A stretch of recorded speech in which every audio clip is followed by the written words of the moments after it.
Drew Brees, Hall of Fame to be, Saints quarterback.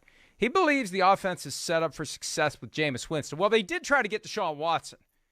Jameis Winston was their safety quarterback. After they didn't get Watson, they go straight for Jameis Winston, but he's been there for a while. He was the backup to Drew Brees in 2020. The starter last year tore his ACL Week 8 against the Tampa Bay Buccaneers, a game that Trevor Siemian came in and won against Tom Brady and company. That one's got a stick in Brady's craw. He lost. Hey, Brady, you should be ashamed. You lost to Trevor Siemian. What's wrong with you, Tom? Are you getting old?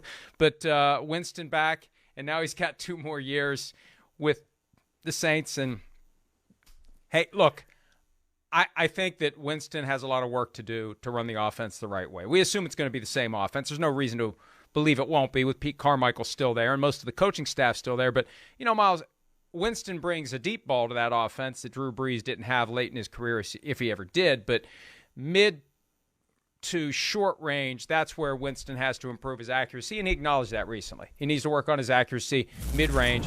We I think, have a greater appreciation now of what Drew Brees did in that offense, the way he was able to orchestrate it in short to medium range, especially without the deep threat to push safeties away from the line of scrimmage. Brees was a master. Winston is still working on his undergraduate degree in mastering that kind of an offense. Oh, sure he is. But I think one thing that we maybe discounted from what that offense was or wasn't last year was that Michael Thomas wasn't there. And so when you have somebody in Thomas who runs those intermediate routes so well, I mean, how many times did we see Drew Brees hit Michael Thomas on a slant?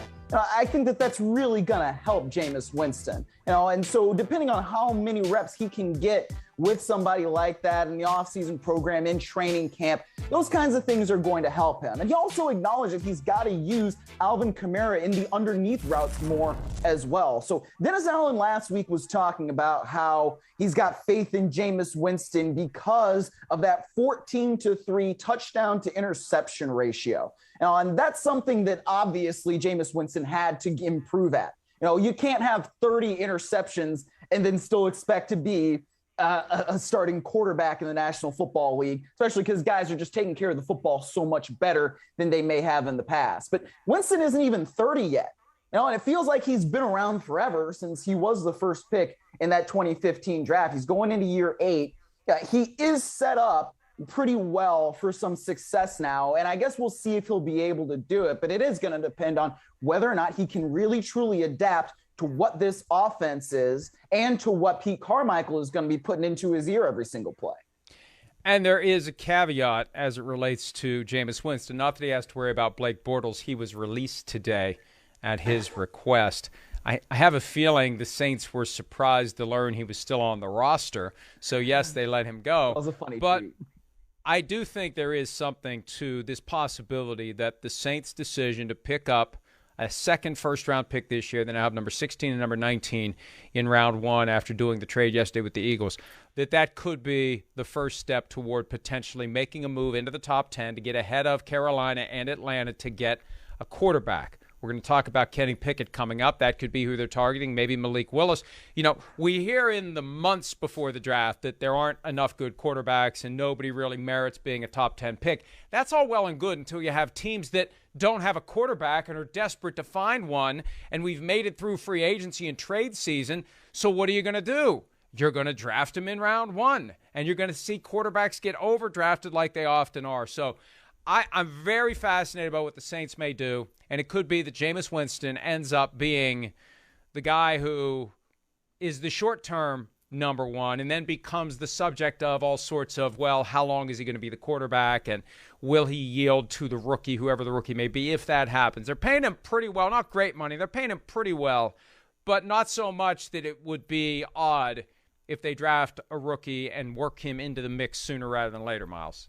Well, I mean, that basically all just means that Jameis Winston could be this year's Jimmy Garoppolo. I mean, how many headlines did we write last year, basically, of when is Trey Lance going to take over for Jimmy G? And it never ended up happening last year. I mean, obviously, Trey Lance played in some games where Garoppolo was hurt. They moved away from the kind of Trey Lance package that they had early on in the season, with Kyle Shanahan basically saying, like, look, this is a little bit too weird for me as an offensive play caller. But I can see that happening from the Saints. But at the same time, Jameis Winston's not a guy who doesn't have talent. I mean, again, he was picked number 1 overall for a reason.